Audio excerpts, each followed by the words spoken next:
Well, good morning. Good morning. My name is Mark Lupo with the University of Georgia Small Business Development Center, and I'd like to welcome you to this webinar regarding emergency preparedness and preparing yourself and your business for any kind of emergency that might be coming up. So we're going to spend just a few minutes discussing some of the threats that are out there and then look at how best to prepare for those threats and some of the sequence that's out there as far as how to go through the preparation process. So, as we get started, I just shared this quote by Bill McMahon from Morgan Stanley discussing his thoughts about preparedness and the events of September 11th, 2001. And it's always been one of those quotes that kind of stands out to me. We say, knowing where to go is the most important thing, because things, when they do happen, can cause our minds to somewhat shut down. And the big point he makes is that one thing you don't want to have to do in a disaster is have to think what you're going to do. So a lot of the work related to preparedness is done on the front end before the disaster happens. And sometimes that's the challenge, is kind of getting our minds set so that we are making those kind of preparations. So, emergency preparedness, are you ready? This is a screenshot of the hospital down in Americas following the tornado that hit back there several years ago, which essentially demolished the hospital. And it's interesting because they only had several minutes worth of warning before the tornado hit, and yet no one was seriously injured at the hospital. They had a plan and were able to get patients and staff away from the windows and any flying debris. So they responded well, and that hospital has since been, that structure was torn down. Sometimes we talk about, finding the safest place, and especially in a mobile home. And this is what's left of a mobile home, I think, out in somewhere in Oklahoma. So pretty impressive that there's not much, there's no place in that mobile home that would have been safe. These are some shots of the 2009, I believe it was, tornado in Columbus, Georgia, in the Brookstone neighborhood, and you can see some of the devastation there. Fairly strong. I'm wanting to say there's an F2 tornado that came through. Another type of emergency situation would be, say, an 18-wheeler. You have to be conscious before you come up on a scene like this as to potentially what was the what chemical, what liquid were they carrying within this type of container, because of the danger of inhalation and asphyxia related to the chemicals contained. So you always want to be looking at some of the placard information on the emergency panels, the diagonal shaped panel that would be located on the rear of the truck and on the sides, to determine what the chemical that is contained within. And there are books, as well as there are several great apps that you can download that will be that would allow you just to plug in a number and then see what number that chemical corresponds to, what the emergency response is for that. So get you more information on that if you'd like it. You also have to watch for these power lines here, because you don't know if that truck is energized by those lines, and that potentially somebody coming up and trying to rescue this person might be electrocuted. So again, just something to really be thoughtful about as you approach a scene like this. The shootings at Virginia Tech, just recently had another shooting out in Oregon at the mall there. So they're more and more common, yet very devastating to those involved. So some potential scenarios just to kind of get your mind thinking about what you want to do. If there was a fire in the office, how would you respond? How would your staff respond? How would your customers respond if they were in there? If there was a tornado spotted heading to your office right now, would you know where to go to shelter in place? If you're sitting at your desk and you hear what sound like gunshots up at the front, or just somebody with a raised voice that is violent, that looks to do harm to you or someone in the office, how would you respond to that? Here in Columbus, we've got Peachtree Mall. But if you think about the local mall in your city, if there was a bomb detonated or an unknown explosive at that mall during Christmas, thinking about what would happen and how would you respond?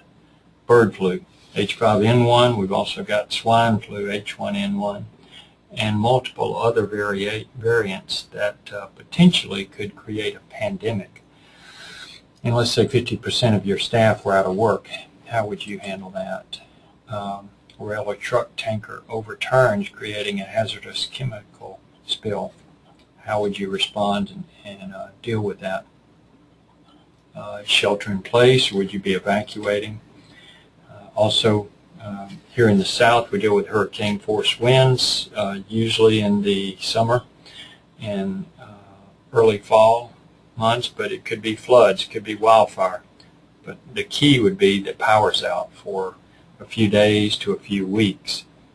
How would you be able to respond? Would you need to be evacuating the area? And if you were staying in your home, do you have food and water enough to survive?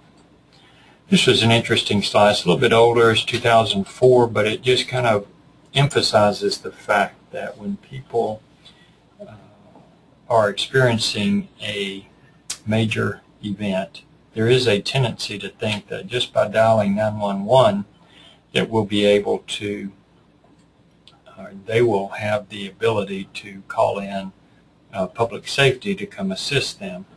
Well, this particular slide just illustrates the fact that, in 2004, there was one firefighter for every 265 people, law enforcement one for every 334, and EMT paramedics one for 325. Really kind of brings home the point that in a major disaster situation, we are not able and should not be depending on public safety to come assist us, because they're going to be tied up with helping other people, potentially in more life-threatening type situations. So we don't want to be depending on public safety to be there just because the whole system is going to be overwhelmed. As you think about OSHA and through the Department of Labor, there are some real not only moral imperatives to creating an emergency plan, but there are also legal imperatives. In this particular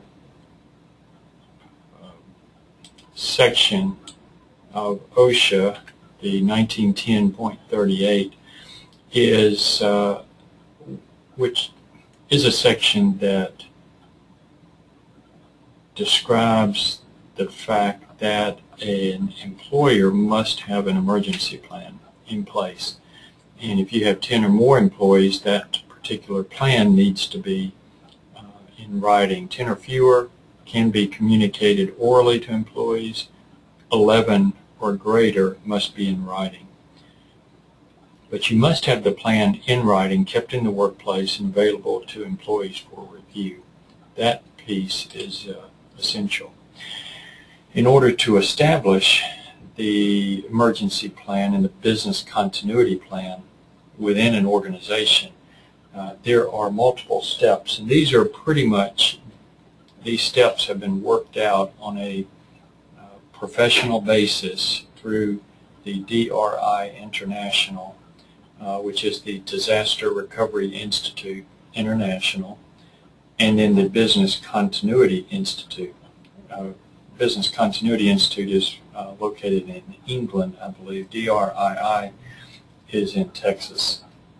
But both have standards that they use to certify professional practitioners within the area of business continuity, and they developed a 10-step, or at least DRII has a 10-step process related to developing a business continuity plan.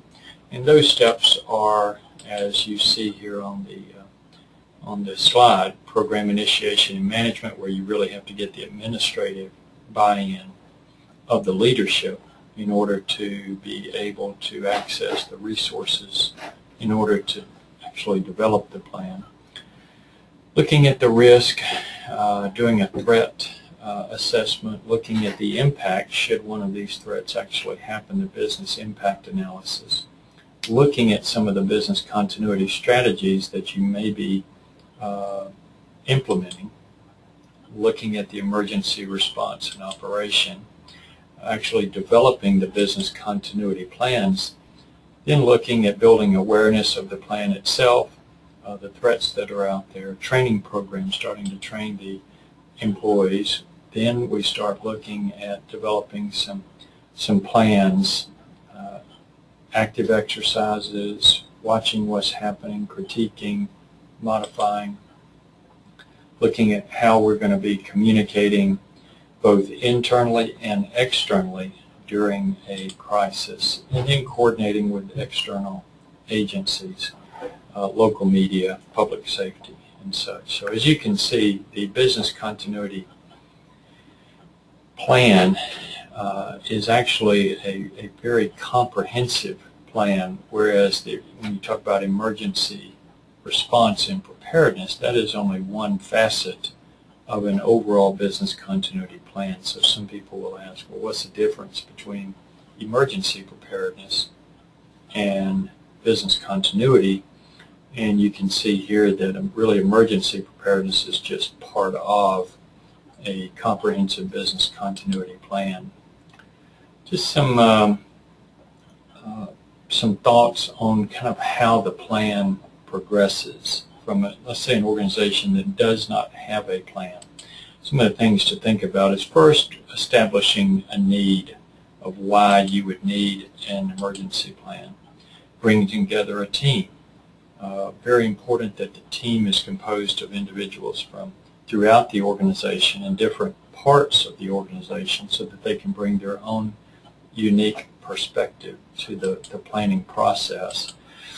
Determining threat priorities, as I said, there's a threat assessment matrix that we have that we use to help define what those threats are, what the probability of those threats happening, and then what would be the consequence if they did happen, and then using a scoring matrix to determine which ones would be the higher priorities to actually develop plans around. So this is essentially, these three steps is kind of what one would consider as, say, phase one.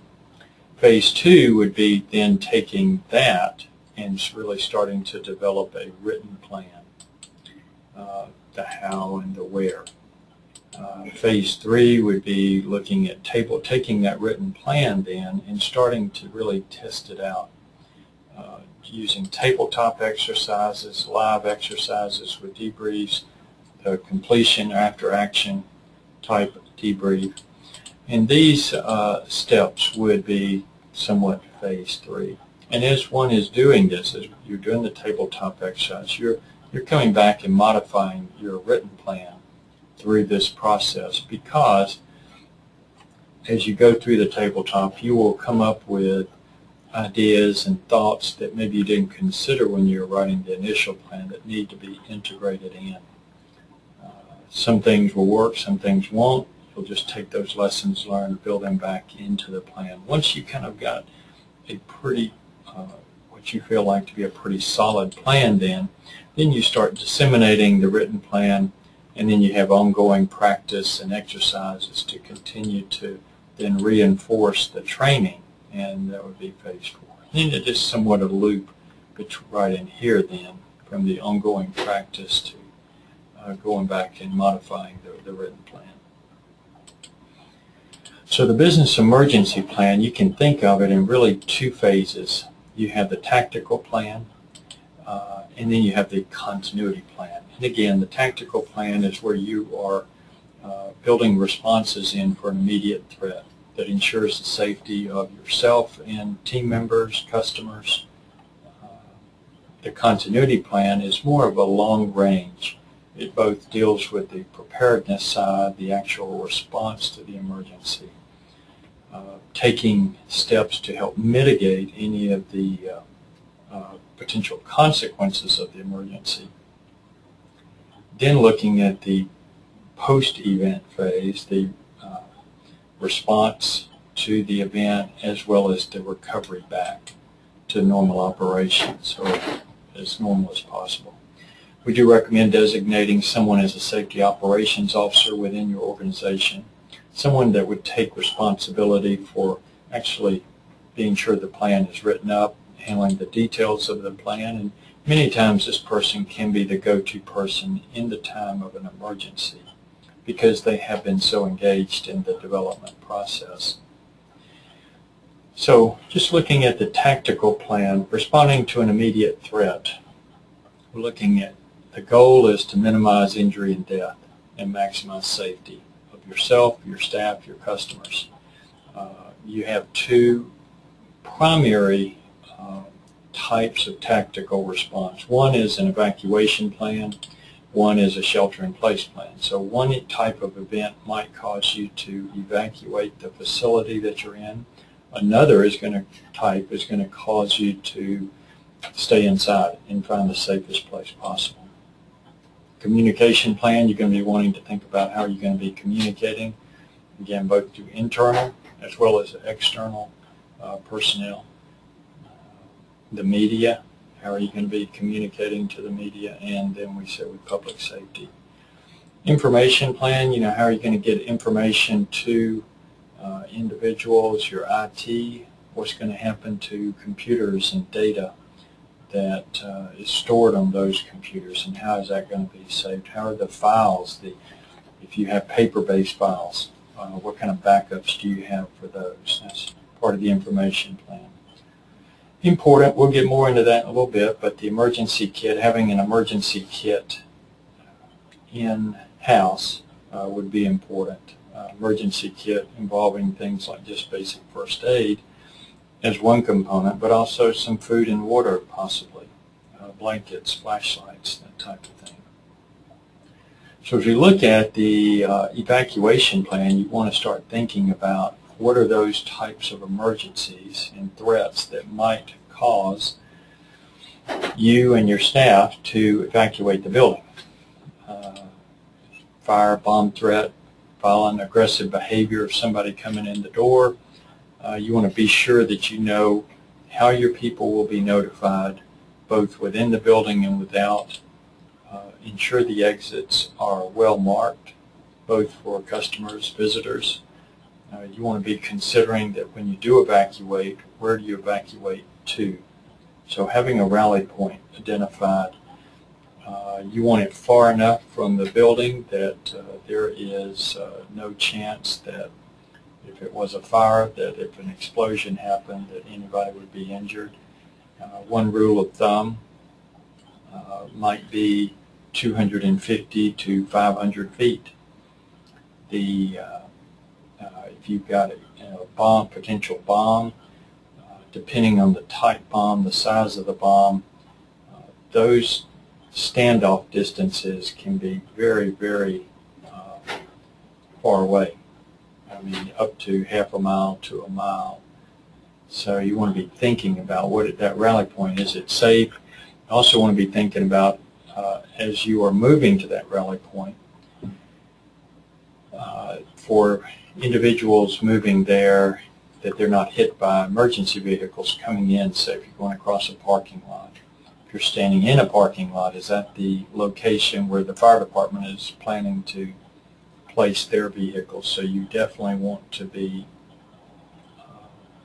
talking with the fire department personnel to determine where they're going to set up their trucks when they do come in, and that your rally point is away from that, but also accessible enough to public safety that they can be there for any injured, and also to gain insight about what has happened and if there are any personnel still in the building. You need to have somebody that is there to assure that the staff are accounted for at the rally point, and if they're not, to notify public safety. One of the challenges we've had too is just knowing the all clear signal and who's going to give it, and how are they going to get it to people that have evacuated at a distance. So you want to be working out how you're going to communicate the all clear to someone that is maybe 500 feet away around some other buildings, that might have to be through cell phone or a runner, but you want to be thinking about how that all clear signal is going to be given, who's going to decide that it is all clear. And then a safety officer should be there to help account for all people. Shelter in place would be where you are required to stay in a building and seek shelter from some type of threat. Probably immediate, could be short-term, but then again it might also be long-term threats. Tornado, high winds, hurricane, possibly a terrorist attack, especially as you start getting into chemical or radiological. An active shooter. If there's a recent video that came out from Department of Homeland Security that talks about, there are 3 things to do in an active shooter situation that you want to be considering. The first is to run. Second is, if you're able to get away, you want to evacuate and run as far as you can away from the threat. If you're not able to run, then the next step is hide. Find a room, try to secure that room, a desk, any place to get away from the line of fire. And then if you're not able to hide in a secure location, then the next step would be to fight. So run, hide, and fight to save your life or the lives of others there with you. You potentially, in a shelter-in-place situation, would be using the emergency kit in your office. And then we talk about in both of these, whether you're evacuating or sheltering in place, you need to practice. You need to walk through these types of emergencies with your staff and just have it clear in their mind. So getting back to that initial quote, that they're not having to think about this, that they actually just respond and know what to do. We said the business continuity plan, that the goal is to minimize downtime in the event of a natural or human-caused disaster. So we deal with the immediate threat, but then business continuity, our goal is to get back up and running as quickly as possible. Public Law 11053 came out as a result of the 9/11 Commission Act of 2007.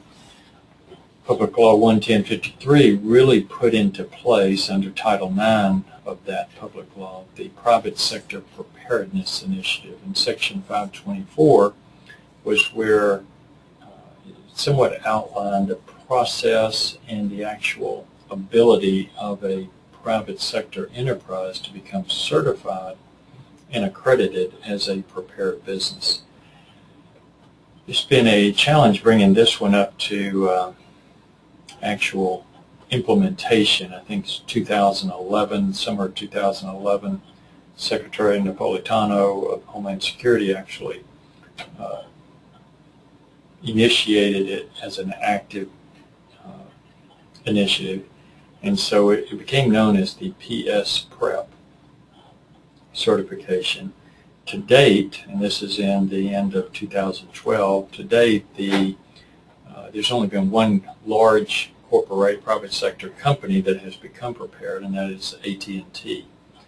Smaller companies, small businesses can go through this process without having an outside accreditation company or agency come in and do the accreditation, and they can self-certify. They still need to ensure that they are certifying themselves, that they have reached a level of preparedness that matches one of the three standards that has been identified, whether it's the NFPA 1600, the BS 25999, the British standard, which has recently gone to, I believe it's the 22203, just a recent standard change. It's not been accepted. It's still the BS 25999 is the standard right now under the Homeland Security PS program, though I think they are looking at changing that. And then there's one other that is more related to security type companies. As we go through all of these types of issues related to business preparedness, we really work to encourage businesses to have their employees, themselves, their families, develop their own personal emergency plan. And that's where it really becomes